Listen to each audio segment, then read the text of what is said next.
نحمده ونصلي ونسلم على رسوله الكريم أما بعد فأعوذ بالله من الشيطان الرجيم بسم الله الرحمن الرحيم قال الله تبارك وتعالى في القرآن المجيد والفرقان الحميد قل هل يستوي الذين يعلمون والذين لا يعلمون قال النبي صلى الله عليه وآله وسلم العلماء ورثة الأنبياء آمنت بالله صدق الله مولانا العظيم صلوا على الحبيب الصلاة والسلام عليك يا سيدي يا رسول الله وعلى آلك وأصحابك يا سيدي يا حبيب الله الصلاة والسلام عليك يا سيدي يا رحمة للعالمين وعلى آلك وأصحابك يا سيدي يا خاتم النبيين سب سے اولا والا ہمارا نبی، سب سے اولا والا ہمارا نبی،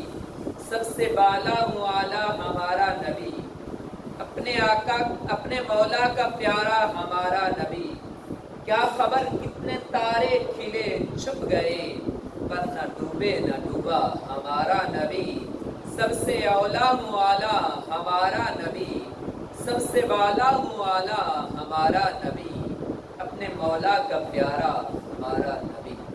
معزز سامعین کرام، السلام علیکم ورحمۃ اللہ وبرکاتہ۔ اللہ رب العزت نے 1,24,000 کم بیش انبیاء کرام علیہ السلام اس دنیا میں مبعوث فرمائے۔ ان میں سے ہمارے پیارے نبی جناب احمد مصطفیٰ صلی اللہ علیہ وآلہ وسلم آخری نبی ہیں۔ آپ خاتم النبیین بن کر اس دنیا پر تشریف لائے۔ آپ کے بعد آپ کے صحابہ اہل بیت عظام نے ہم تک آپ کا پیغام، یہ دین ہم تک پہنچایا۔ اس کے بعد تابعین اللہ کے پیارے لوگ، ان کے واسطے سے ہم تک دین پہنچتا آ رہا ہے۔ اس کے بعد ایک جماعت جس کے متعلق نبی محتشم صلی اللہ علیہ وآلہ وسلم فرماتے ہیں کہ العلماء ورثۃ الانبیاء، علماء حق انبیاء کے وارث ہیں۔ وارث کیسے ہوتا ہے؟ ایک باپ جب اس دنیا سے چلا جاتا ہے تو اس کی اولاد اس کے مال، اس کی رقم، سب چیزوں کی وارث بن جاتی ہے۔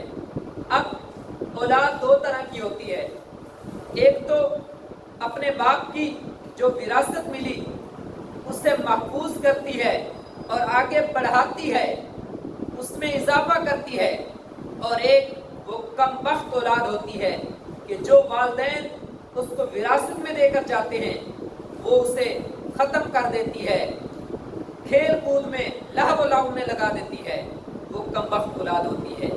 نبی مکرم صلی اللہ علیہ وآلہ وسلم ارشاد فرماتے ہیں کہ العلماء ورثۃ الانبیاء، کہ علماء انبیاء کے وارث ہیں، یعنی یہ انبیاء کا پیغام جو انبیاء اس دنیا پر اللہ تبارک و تعالیٰ کی طرف سے لے کر آئے وہ لوگوں تک پہنچائیں گے، لوگوں کو اللہ اور اللہ کے رسول کی باتیں بتائیں گے۔ قال رسول اللہ صلی اللہ علیہ وسلم، یہ لوگوں کو سنائیں گے ان چمکتے ستاروں، ان علماء میں سے آج جس ہستی کا ذکر میں آپ کے سامنے کرنے لگا ہوں، وہ پیاری ہستی جس کو ہر کوئی بریلی کے نام سے جانتا ہے، مولانا احمد رضا خان، جو اعلیٰ حضرت کے نام سے مشہور ہیں، جن کے نام کا اکثر لوگوں کو پتہ ہی نہیں بلکہ سارے اعلیٰ حضرت کہتے ہیں۔ اعلیٰ حضرت کیوں کہا جاتا ہے آپ کو؟ اس وقت جو علماء کرام ہوا کرتے تھے ان کو حضرت کہا جاتا تھا، تو اس وقت کے علماء کرام نے آپ کو یہ لقب عطا فرمایا کہ آپ ہم سب میں سے بڑے ہیں، یعنی اعلیٰ ہیں، اس لیے آپ کو اعلیٰ حضرت کہا جاتا ہے۔ آج چونکہ 25 سفر المظفر کی رات ہے یہ، تو آج آپ کا اس سے مبارک ہے۔ اسی حوالے سے اس महफिल का इनेकाद किया गया, तो मैं भी चाहता हूँ कि चंद मारूज़ात आपकी बारगाह में पेश करूँ। कौन आला हजरत जो बचपन में जब अपने उस्ताद के पास कुरान मजीद पढ़ने जाते हैं तो उस्ताद साहब एक सिपारा पढ़ा रहे होते हैं, तो वो ज़बर की जगह ज़ेर पढ़ाते हैं या ज़ेर की जगह ज़बर पढ़ाते हैं, यानी एक हरकत सही नहीं पढ़ाते। तो इमाम अहमद रज़ा खां बरेलवी वो खामोश हो जाते हैं, वो दोबारा पढ़ाते हैं, वो खामोश हो जाते हैं। इतनी देर में आपके उस्ताद गुरामी, आपके वालिद मोहतरम तशरीफ़ लाते हैं। उस्ताद साहब वो शिकायत लगाते हैं कि आपका बेटा ये हरफ, ये लफ्ज़ नहीं पढ़ रहा। तो आपके वालिद साहब ने कहा कि अब पढ़ाओ मेरे सामने, ये पढ़ेगा। तब उस्ताद साहब ने फिर पढ़ाया तो आपने ना पढ़ा। इतने में आपके वालिद साहब कुरान मजीद लाते हैं। जब कुरान मजीद लाया गया तो देखा गया कि जैसे उस सिपारे में ज़बर या ज़ेर गलत लगी हुई थी, वो किताबी गलती थी, वो ज़बर ज़ेर तंदुरुस्त नहीं थी, दुरुस्त नहीं थी। इस वजह से इमाम अहमद रज़ा पढ़ नहीं रहे थे। तो आपके वालिद गिरामी ने कहा कि बेटे आप पढ़ क्यों नहीं रहे थे?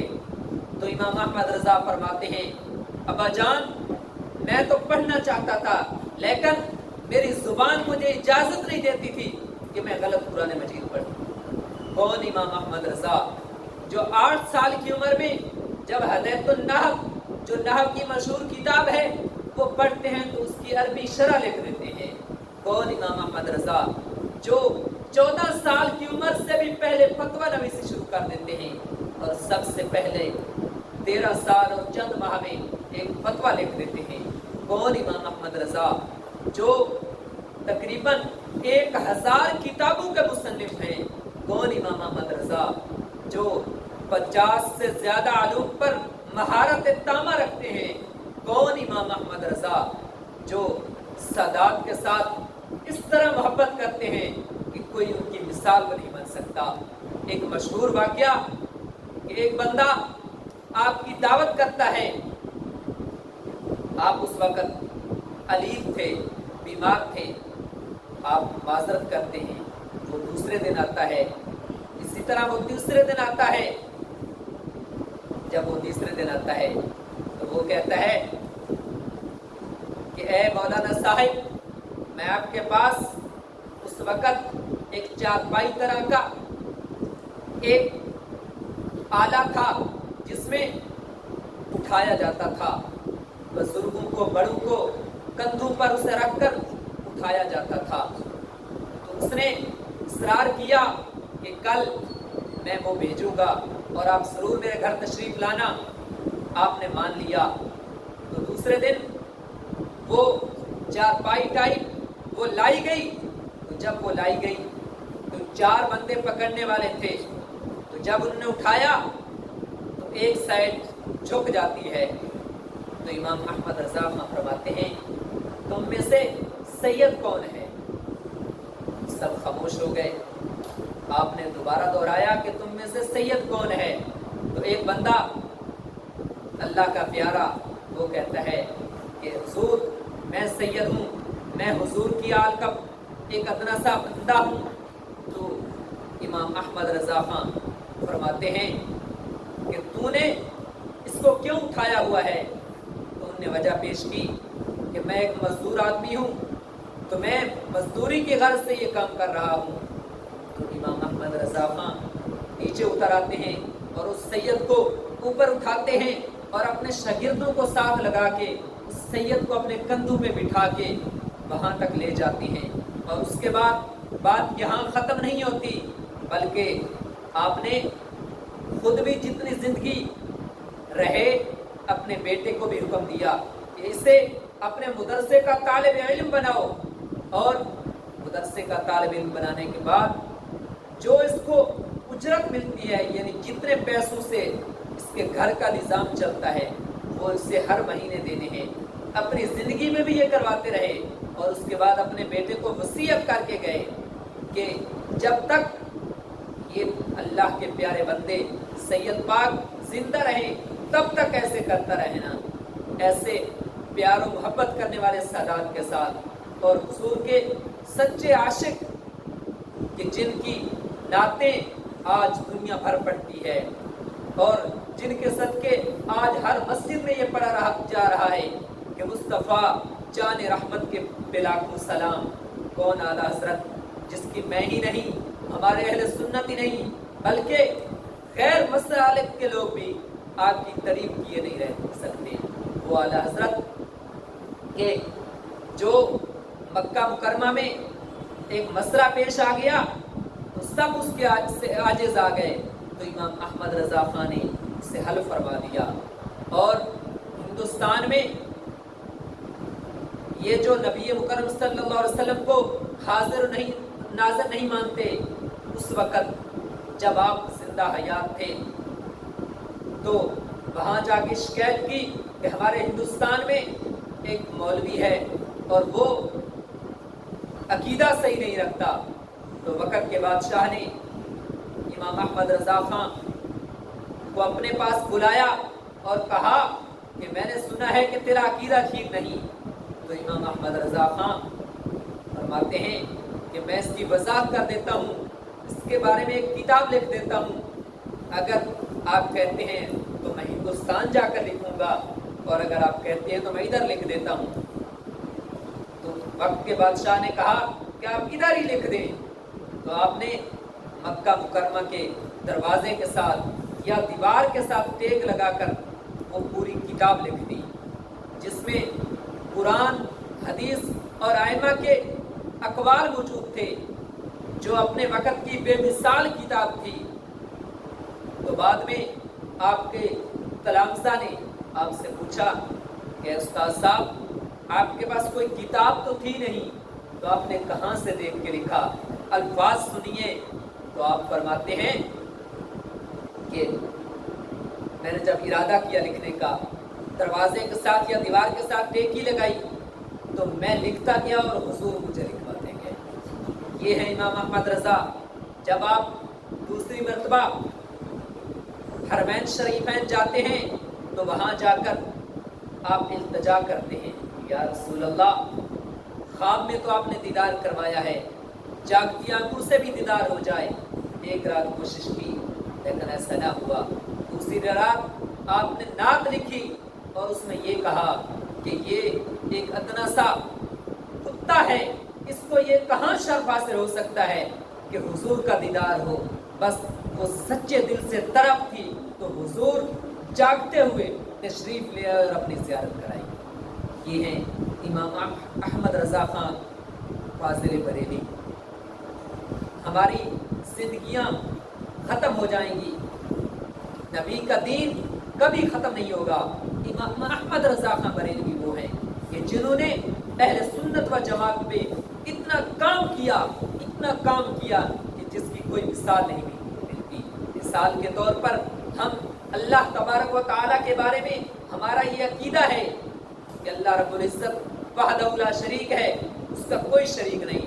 इस पर इमाम अहमद रज़ा खान ने इतने हवाला जात और ऐसी किताबें लिख दी कि कोई भाई कलाल उसका रद्द नहीं लिख सका।